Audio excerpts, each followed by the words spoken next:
Security बड़ा issue है दुनिया का, सिक्योरिटी का बहुत बड़ा इशू है।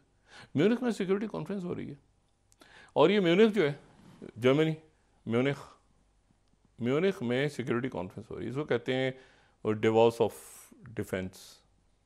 ये 1963 से होती है म्यूनिख में। और इस म्यूनिख सिक्योरिटी कॉन्फ्रेंस को एक बाकायदा कंपनी यानी कॉरपोरेशन है बाकायदा प्रॉपर, वो इसको अरेंज करती है। मतलब है कि ये आप ये ना समझें कि जर्मनी में हो रही है तो ये जर्मन्स करवा रही हैं, उनकी हुकूमत करवा रही है, नहीं, इसको बाकायदा प्रॉपर एक इंडिपेंडेंट। इसमें चाइना के जो हैं वो वज़ीर ख़ारजा जो हैं वो पहुँचे हुए हैं, उनकी मुलाकात सेक्रेटरी ब्लिंकन से हुई है वहाँ पे, बड़ी इंपॉर्टेंट है। वांग ली की मुलाकात सेक्रेटरी ब्लिंकन से हुई है, कैमला हैरिस है वहाँ पे, इसराइल के सदर हैं, कतर के वज़ीर आज़म और वज़ीर ख़ारजा से, और अरब ममालिक के वज़राए ख़ारजा से। वहाँ पे 3 इश्यूज़ डिस्कस हो रहे हैं ना, गज़ा, यूक्रेन और ताइवान। ताइवान तो ज़रा पीछे है इस वक्त, लेकिन गज़ा और यूक्रेन आगे सिक्योरिटी के हवाले से।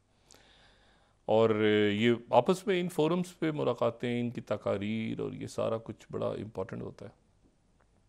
और इसमें जो है ये इस से पहले जो है फ़ौरन पहले थोड़ी ही यानी चंद घंटे, बल्कि कॉन्फ्रेंस के पहले दिन और दूसरे दिन के दरमियान शुरू हो गया था उनका सेशंस।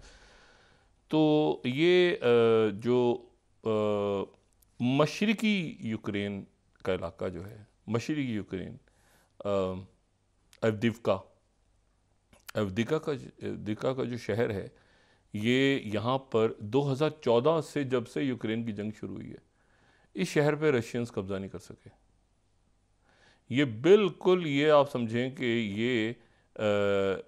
ये शहर जो है इसको घेरे रखा रशियंस ने, इस पे बहुत जंग हुई, ये सब कुछ होता है, लेकिन ये शहर की इम्पोर्टेंस बहुत रही। ये शहर खाली कर दिया यूक्रेनियंस ने, हथियार डाल दिए। ये बड़ी अजीब सी बात है कि उनके जो नए जनरल हैं, ये मैं यहाँ पे 3rd स्लाइड यहाँ पे कोट कर रहा हूँ नोवा न्यूज़ की, तो जनरल जो Zelensky announces the withdrawal of troops. तो ये जो है ना, ये एक बहुत अजीब सी बात है कि उन्होंने, न्यूयॉर्क टाइम्स कह रहा है कि Avdiivka long time stronghold for Ukraine falls to Russians.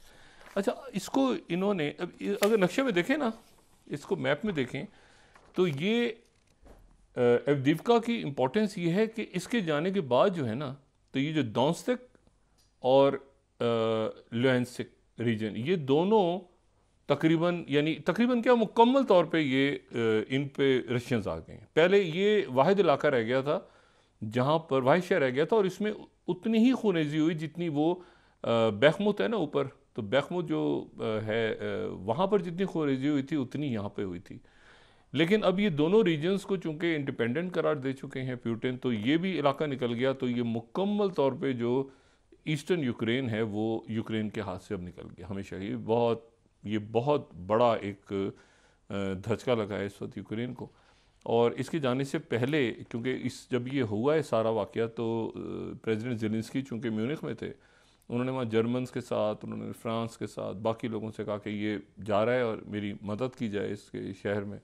लेकिन उन्होंने ज़ाहिर है कि फ़ंड्स और ये रिसेशन और ये सारा चल रहा है, तो यूक्रेन, उन्होंने कहा अच्छा ठीक है, वो ज़ाहिर है बिल अभी अप्रूव नहीं हुआ हाउस ऑफ रिप्रेजेंटेटिव से, वो जो अमेरिकन बिल है, लेकिन उसमें ये हुआ है कि वो ये शहर निकल गया। अच्छा, ये शहर निकल जाते हैं, फिर वापस इनका आना, अभी सीज़ फायर होगा, जो भी इसका हल निकलेगा, लेकिन जो इलाके निकलते जा रहे हैं ना, उनको दोबारा रीगेन करना बड़ा मुश्किल हो जाता है। बहरहाल, तो ये जो है ये यहाँ पे सरेंडर कर गई फ़ौज, और ये एक बहुत बड़ा धचका है कि यूक्रेन में दो वहाँ पे ख़बरें जो है ना वो इस दौरान बुरी आई म्यूनिख सिक्योरिटी कॉन्फ्रेंस में। और एक तो उसमें जो है वो ख़बर आई कि जिसमें उनके जो हैं पुतिन के जो मुखालिफ हैं उनका मर्डर हो गया, उनकी बेवा वहाँ पे मौजूद थी, जो कर मैं तफसीलन जिक्र किया नेवलानी का। और दूसरा जो है वो ये ख़बर आई साथ ही। अच्छा, और उनकी जो वाइफ हैं यूलिया, बेवा उनकी, उन्होंने वहाँ पे स्पीच की, जो कि प्रिजन में जिनकी डेथ हुई, जो कल में हमने बात की कि नर्व एजेंट जिनको दे दिया गया था, उनकी वहाँ पे उनकी बेवा मौजूद थी। और उन्होंने वहाँ पे स्पीच की और बताया कि डेथ किस तरह से हुई है, और ये बड़े जज्बाती से वहाँ पे मनाज़िर देखने में आए, सब कुछ हुआ। लेकिन इसमें मैं सिक्योरिटी के हवाले से बात ही करूँ कि एक बार फिर ये जैसे ख़त्म होगा, इस दौरान प्रेसिडेंट बाइडेन की फिर बात हुई नेतन्याहू से। उन्होंने कहा है कि जी आप ये आगे रफ़ा की तरफ नहीं जाएंगे। ये इस यहाँ पर चूँकि इसराइल के सदर भी थे और यहाँ पे कतर के लोग भी थे, तो एक इतला, और अरब ममालिक के, सऊदी अरेबिया, इजिप्ट, बाकी जगहों के वज़ीर ममालिक के वज़राए ख़ारजा भी थे। तो ये है कि ये साइड पे वहाँ पे गुफ्तगू दोबारा बढ़ी, और अमेरिकन भी थे और चाइना भी था।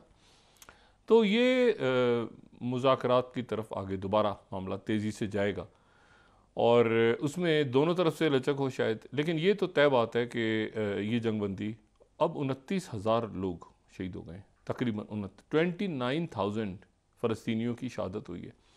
अच्छा, वापस आते ही ये डायलॉग शुरू होगा, और डायलॉग शुरू होगा, और इसी दौरान जो है वो जो अमेरिकन हैं उनका ये भी कहना है कि तमाम तर जो शुमाली इसराइल और लेबनान के दरमियान हमने अभी तक रोका हुआ है, और हम अभी तक जो है फ्रांस भी, और जो कि प्रेसिडेंट मैक्रों की भी किंग अब्दुल्ला से जॉर्डन से मुलाकात हुई, तो उन्होंने कहा कि हमने भी रोका हुआ है जी, हिजबुल्ला और इसराइल के दरमियान वो चल रहे हैं मामला, लेकिन वो किसी बड़ी जंग की तरफ नहीं जाएंगे।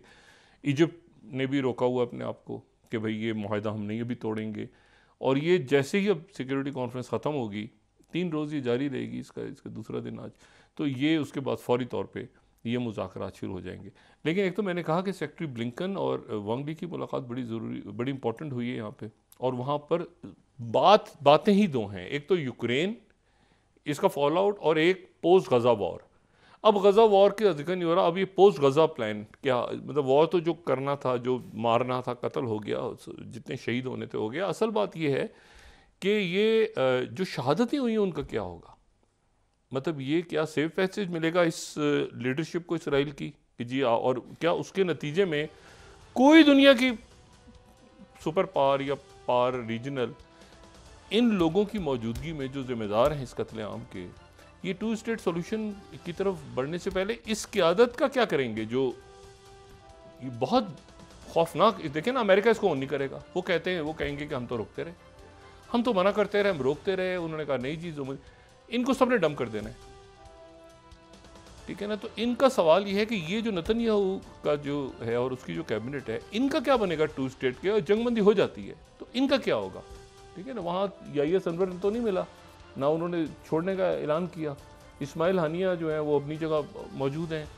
तो बाकी जो है, अच्छा, इराक और सीरिया अमेरिका के साथ बात कर रहे हैं कि ठीक है ट्रूथ अपनी जगह रखते हैं, लेकिन वो कंडीशन होगी ना, वो कंडीशन ये देखो, अपने अंदर तो बेचैनी नहीं पैदा करनी ना। मैं कहता हूँ ये मलेशियास क्यों खड़ी होती हैं, फिर वो अक़वाम मुत्तहिदा वाली बात कि भाई ये क्यों खड़ी हुई, उसमें खड़ी होती हैं जब जुल्म जहाँ हो रहा होता है, तो वहाँ पर ये हथियार, और फ़लस्तीन उसकी मिसाल है। तो बात ये है कि उसको मसले को हल करना है अगर, तो उस मसले को हल करने के लिए फिर इसको क्या करना है। ये जो 4, 5, 8, 10 लोग मौजूद थे यहाँ पे जो फैसला कर रहे थे, जो कि लॉर्ड ऑस्टिन की भी नहीं सुन रहे थे, जो सेक्रेटरी ब्लिंकन के भी नहीं सुन रहे थे, जो बाइडेन की भी नहीं सुन रहे थे। एक तो ये देखें ना, बात इस तरह जा रही है ना, जो और उसके नतीजे में नहीं हम करते हैं, हमें 5 दिन दे दें, 6 दिन दे दें, 7 दिन दे दें। तो ये तो मेरा ख्याल है कि अगर 2 स्टेट सॉल्यूशन की तरफ भी जाते हैं, और एक तो मुज़ाकरात शुरू हो जाएंगे फौरी तौर पे, जो इतलात आ रही है म्यूनिख के अंदर इसमें बात आगे बढ़ी है। और साथ ही है कि यूक्रेन का भी मसला अब ख़राब हो गया बहुत ज़्यादा, क्योंकि वहाँ पर और 2 साल के बाद अगर ये सूरत सामने आ रही है